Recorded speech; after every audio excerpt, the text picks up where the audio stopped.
I'm at my limit. The beautiful innkeeper looked at me with tear-filled eyes.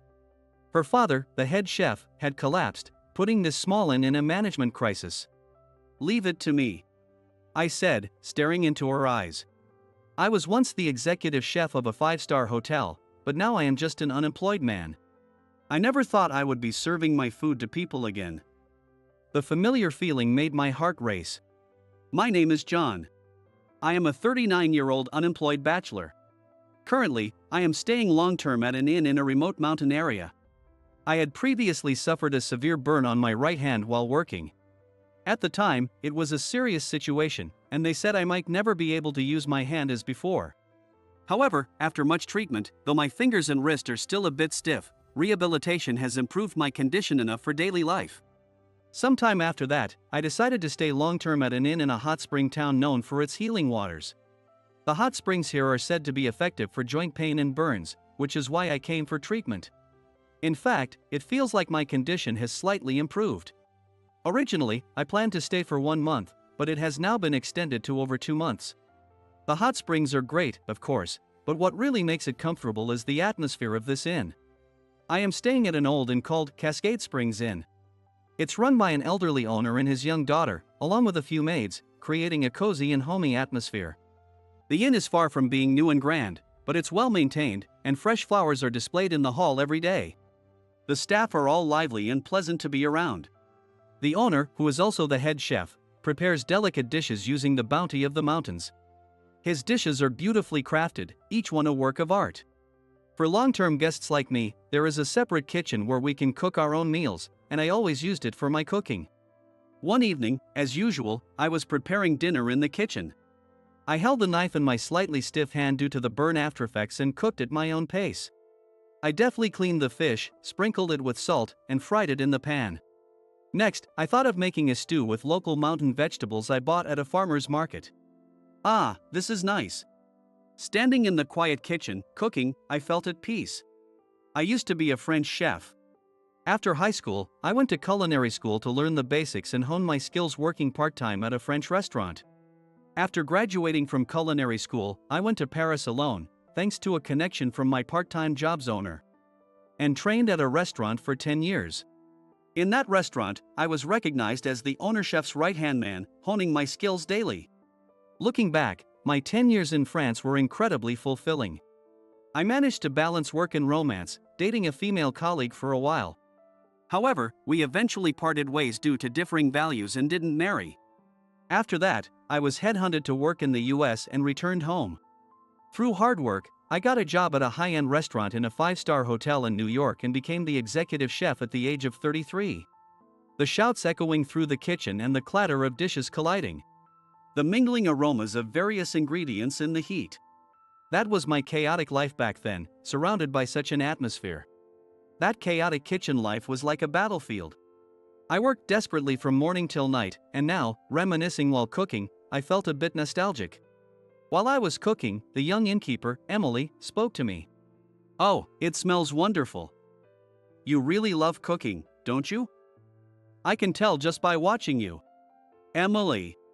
She looked stunning in her traditional outfit, with delicate features, embodying the beauty of a classic American woman.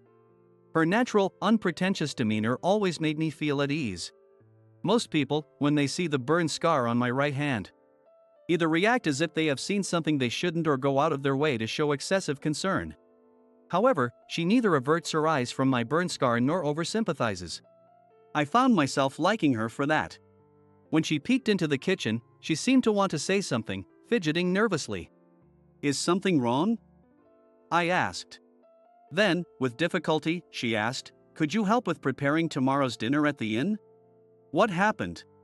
Tomorrow, we have an unusually large group of guests, and we're short-handed. She explained that there used to be several employees who assisted with cooking, but due to the pandemic, the number of guests decreased. And they had to cut down on staff, leaving just her father to handle the cooking. I wanted to help, but I hesitated and declined her request, saying, "I'm sorry." Even though it was hard for her to ask, she had come to me for help. I wanted to respond to her request, but I wasn't ready to cook for others yet. She smiled and said, "Don't worry about it. I just wanted a bit of extra help," and left. Later, as I was about to head to the hot springs before bed, I heard someone shouting, "Dad, Dad, hang in there." It was Emily's voice. I ran toward the sound, wondering what had happened. It was coming from the kitchen, and when I looked in, I saw that Emily's father, George, the head chef, had collapsed. It's okay, it's okay. He was conscious but unable to get up. I immediately called an ambulance with my phone. A few minutes later, the ambulance arrived, and he was taken away. Emily, deeply distressed, accompanied him, crying. The other staff, who had rushed over, looked worried.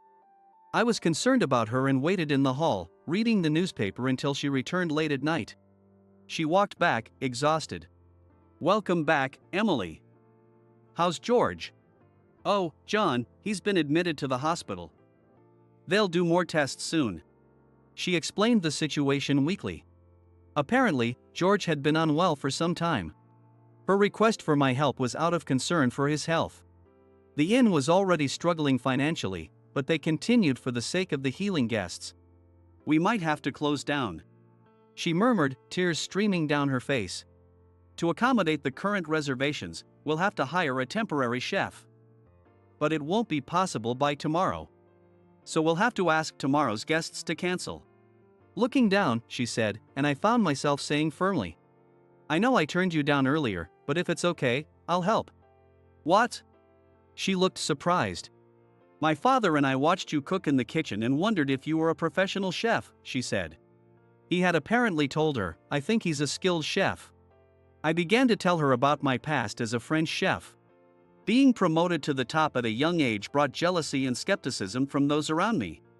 That's common in any field, but I believed in my skills and worked hard to prove myself. I treated my young subordinates strictly, hoping they would grow more. However, my intentions weren't well received, leading to a toxic atmosphere in the kitchen, with some becoming mentally ill. One particularly busy day, I got frustrated with a subordinate's clumsy handling of small fish and tried to take over, saying, "Let me do it." In a panic, he overturned the pan, spilling hot oil on my dominant right hand, causing chaos in the kitchen. I received first aid and rushed to the hospital, but the burn was severe, leaving me with scars and limited movement in my joints. Despite surgery, my hand never fully recovered. Afterward, that subordinate, feeling responsible, said, "It's my fault.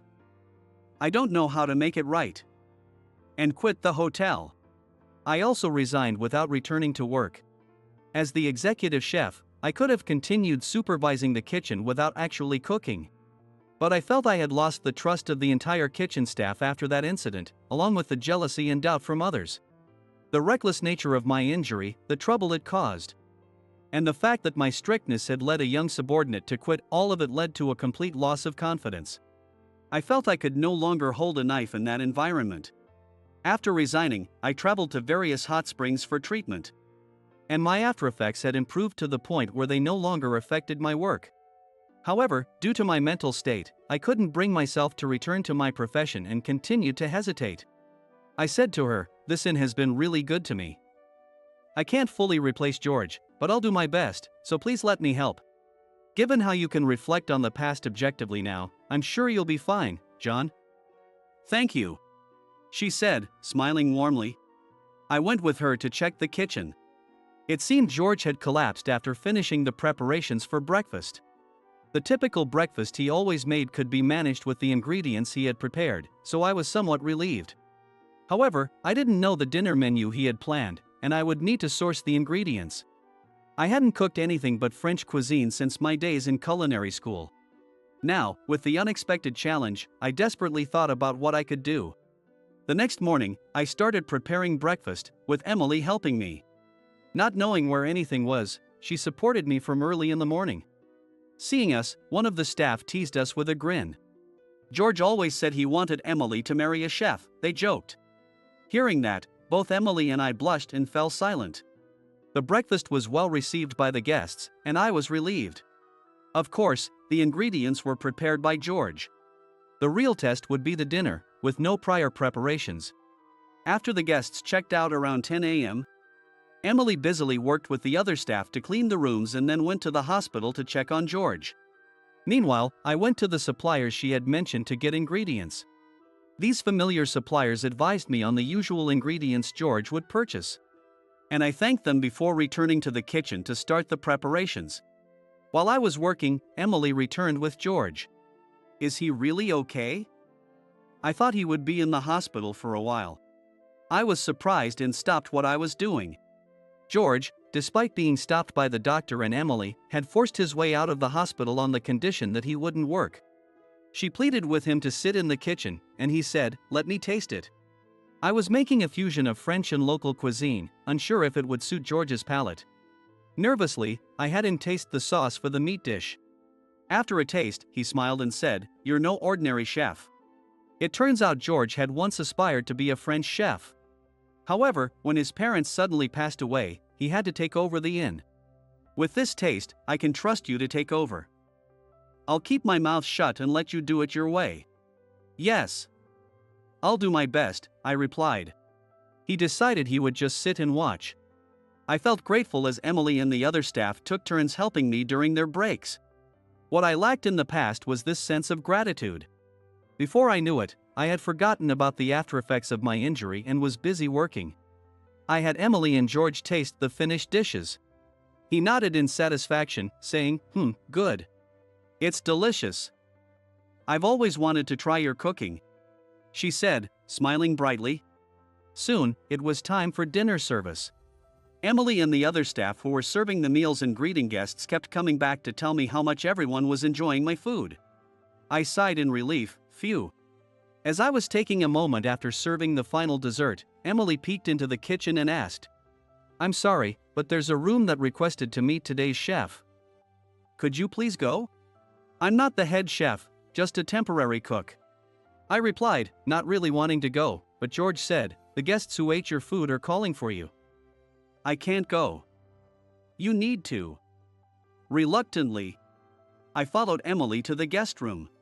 Inside were two male guests who looked at me in surprise. "John?" I didn't remember who they were, feeling a bit embarrassed. Well," I stammered. One of them said, "Sorry, I'm an editor for a gourmet magazine." "I interviewed you before." "Oh, yes, for the feature on the 5-star hotel." I finally remembered them. "But why is the executive chef of a 5-star hotel here?" they asked in amazement. I was at a loss for words. Well. When Emily, equally surprised, asked, 5-star hotel? What's going on?" Emily raised her voice in surprise next to me. They explained they were touring various inns for a feature on hot springs. "We came here because we heard great things about the head chef, and we were disappointed to hear there was a substitute. But the food was fantastic. So we asked to meet the substitute, and it turns out to be you, John." No wonder it was so good. They then eagerly asked, "Please, let us interview you." I politely declined, saying, "I'm sorry, but I'm just a temporary cook for today. Please, reconsider." They were persistent, but I finally managed to excuse myself from the room, saying, "I'm really sorry." When I stepped out with Emily, she looked a bit miffed and said, "Why didn't you tell me you were the executive chef of a 5-star hotel? That's not fair." I hurriedly explained, I wasn't hiding it, it just never came up. But she laughed playfully, "I'm just teasing." It shows our taste buds were right. George, who had taken a liking to me, then asked, "Why don't you stay and work here?" "I'm getting old." And this recent health scare made me seriously think about finding a successor. His offer was incredibly generous. I realized that I still wanted to see the faces of people enjoying my cooking, so I decided to work at the inn. George would occasionally help and offer advice on the inn's cuisine. "I don't care about 5 stars or whatever, but remember, I'm your senior in the local cuisine," he said with a smile. He was still lively, and that was reassuring. The two editors kept their promise, and nothing about my situation was published. However, word of mouth spread, and more guests started coming to the inn, having heard I was cooking there. One day, my former subordinate, who had caused the accident, visited with his wife. He now ran a French restaurant with his wife. He had heard about me from the magazine editors. "I was worried when I heard you resigned as the executive chef." "It's so good to see you again," he said, tearing up. I apologized, saying, "Back then, I was only thinking about myself." "I'm really sorry." From being unemployed to returning to a busy life, I sometimes felt mentally exhausted, but I could relax and rejuvenate in the inn's hot springs. It was the ultimate solace. And now, I had someone supporting me. Emily. As I continued working at the inn, we grew closer, often talking about the future of the inn. In discussing the inn's future, we found that our life views and values aligned, and I proposed to her. She accepted, saying, "Yes, I'd be delighted." We were about to share the news with George, and I was sure he would be happy for us. With a bright future ahead, I mentally prepared myself with a determined "all right."